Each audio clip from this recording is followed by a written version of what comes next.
જય શ્રી કૃષ્ણ, જય માતાજી મિત્રો. તમારા બધાનું અમારા નવા એક બીજા બ્લોગમાં હાર્દિક સ્વાગત છે મિત્રો. આજના સવારના પોળમાં મારા ભાઈ પાછું ટાયર પંચર થઈ ગયું છે. કાલ તો પંચર કઢાવ્યું હતું પણ એને ટાયરમાં પાછું પંચર છે. એટલે જુઓ ગાઈસ, ટાયર બહાર કાઢ નાખ્યું છે. આમ પાછારું પાલકમ પર જઈએ પંચર કઢાવતા આવીએ.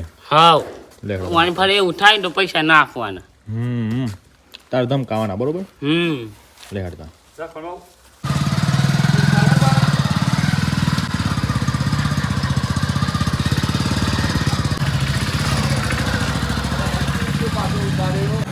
તો ગાઈઝ બ્લોગ બરાબર લીધો નહીં આજે. ઘણા બધા શૂટિંગ આપણે મિસ કર્યા છે કારણ કે કામ મારા ભાઈ એવું હતું અર્જન્ટ એટલે આપણે કરી નથી શક્યા. આપણે ગયા હતા રૂપાલ કંપ ટાયરમાં જે પંચર હતું ને બતાવવા માટે, પણ એ કાકા એમ કીધું કે ભાઈ પંચર નહીં, ખાલી સાઈડમાંથી સામાન્ય થોડુંક હવા નીકળી જાય છે, બરાબર છે. એટલે ડાયરેક્ટ આપણે આવી ગયા છીએ હિંમતનગર.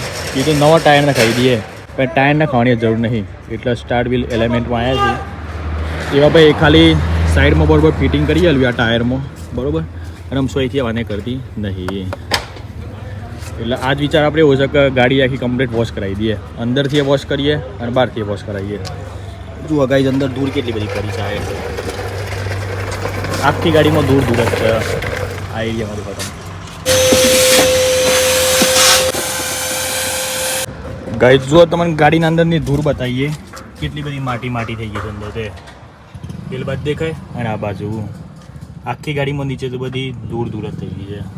એટલે ગાડી આખી ગંદાથી થઈ ગઈ છે, તો આજે આપણે અંદરથી એ સાફ કરી દેવાની છે. બાકી આ ઘરના બોનેટ ઉપર જુઓ બધા ડાઘા છે. વિકાજી હું વિચારમાં પડ્યા લે ગાઈઝ, વિકોજી કોઈક વિચારમાં પડ્યા છે. હે હા, હું વિચારમાં પડ્યા છે. શું કરીએ? આપણે શું કરવાનું, આપણે જોઈ રહેવાનું. ગાડી સાફ થઈ જાય હમણાં જો અંદરથી બહારથી. ગાઈઝ, ફર્સ્ટ ટાઈમ ગાડી બહાર વોશ કરાવીએ છીએ. બાકી દર વખત આપણે ઘેર જાતે જ વોશ કરી દેતા હોઈએ છીએ. અમે જોઈએ કે ગાડી કેવી ક્લીન થાય છે એ.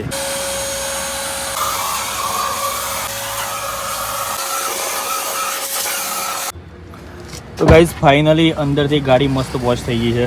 જુઓ તો ખરા, એકદમ ચમકી છે કે ગાડી. જુઓ તમને એ રીતના પાછળ બતાવીએ.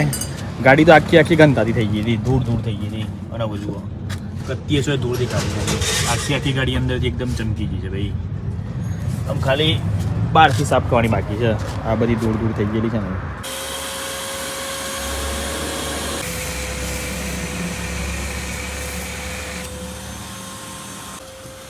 ગાઈઝ, આ બાજુ ગાડી વોશ થાય છે અને વિકુજા પાછી જોઈ રહ્યો છે. વિકાજી શું કરો હો? કંટાળો આવી શકું? હા, એનો ઊંઘી જા ગાડીમાં. મસ્ત ગાડી છે, ઊંઘી જા. ચમ આપણા ના ખાવાનું બાબા. તાર ના આવું છે? આ તો ગાડી નવડાવી દીધી, તને નવડાવી દઈ જાય. મજા આવી જાય. બૂટ ધોવું હતું. બૂટ તો ધોઈ જાય.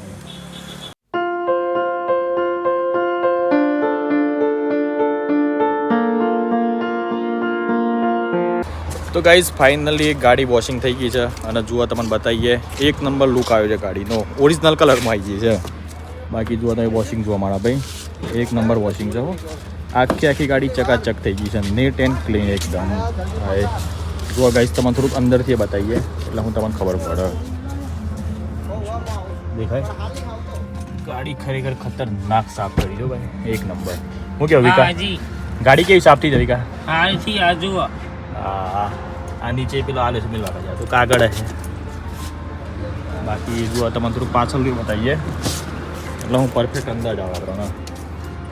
ગાડી તો ચકાચક વોશ કરી દો ભાઈ, નીટ એન્ડ ક્લીન. હેવી કોમ પાછળ.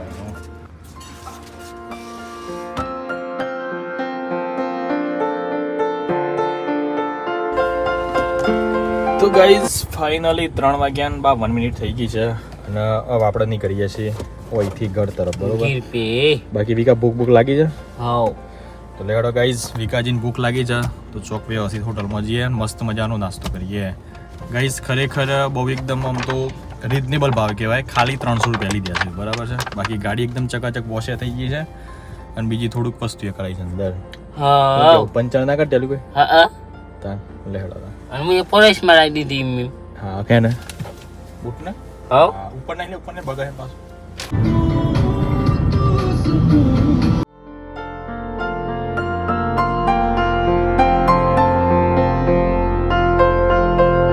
તો ગાઈઝ ફાઇનલી ગોભોઈ આવી ગયા છે અને થોડી વારમાં આપણે ઘેર પહોંચી જઈશું બરાબર છે. બાકી જુઓ વિકાજીના ફોન બગડ્યો હતો ને તે રિપેર કરાવી દીધો છે.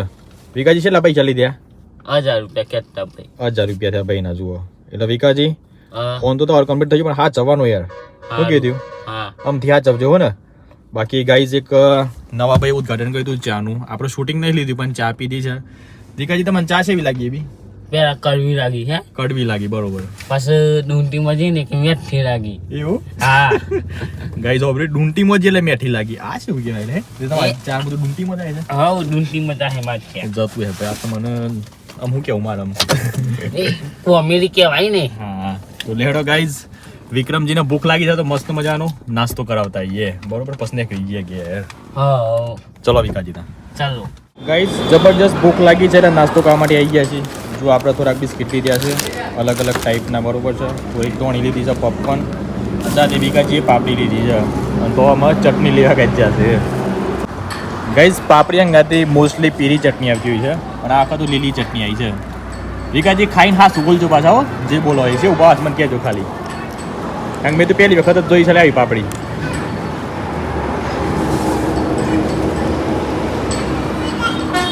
કેવી લાગી? કોઈ ફરક લાગે પેલી કઢી મનોમાં? ના સેમ ટુ સેમ છે તો બરાબર, ખાલી કલર અલગ છે. લેડો ગાઈઝ આપણે પોપકોર્ન ખાઈએ. તો ગાઈઝ આપણે તો નાસ્તો કરી લીધો છે.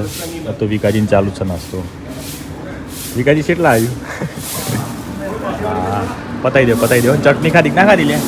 એટલે છે ચટણી તેમની મત છે લે? તીખી છે? હા ના ભાવ તો ના ખાતા હો, ચિંતા ના કરતા ભાઈ. તો ગાઈઝ હવે આપણે નીકળીએ છીએ ઘેર. મસ્ત મજાનો નાસ્તો થઈ ગયો છે. ઘેર જઈને અમે બધું કર્યું આગળનો કાર્યક્રમ. બાકી વ્લોગ આપણે અહીંયા એન્ડ કરવાનો વિચાર છે. વિકાજી તમારા આજના દિવસમાં કેવું રહીને શું કેવું થાય છે તમારું પબ્લિક? ગાઈસ આ બિસ્કિટ ને કાલે ખાવા મિલ દઈએ છે હા ચેલેન્જમાં. એ ભાઈ ગાઈસ તમે સાંભળ્યું? પણ ચેલેન્જ આપણે છે ને તમને કહ્યું નહીં કે કઈ ચેલેન્જ કરવાની છે. એ થોડીક સરપ્રાઈઝ રહે. બાકી કાલે પ્લાન છે જ મારા ભાઈ અને 1% તો થઈ જ જશે. અને એ બ્લોગમાં તો તમને બહુ મજબૂત મજા આવે. બસ તમે દરેક બ્લોગને સપોર્ટ કરો તો અમે અંદરથી વધારે મોટિવેટ થઈએ અને સારા સારા બ્લોગ લાવતા રહીએ બરાબર છે. બાકી આજનો બ્લોગ આપણે અહીંયા એન્ડ કરીએ છીએ. તમને બધાને ગમે તો લાઈક કરી દેજો. ચેનલ પર નવા આવ્યા તો ચેનલને સબસ્ક્રાઈબ કરી નાખજો. મળીએ ત્યાં સીધા કાલના નવા વિડીયોમાં. Bye bye, take care and જય માતાજી.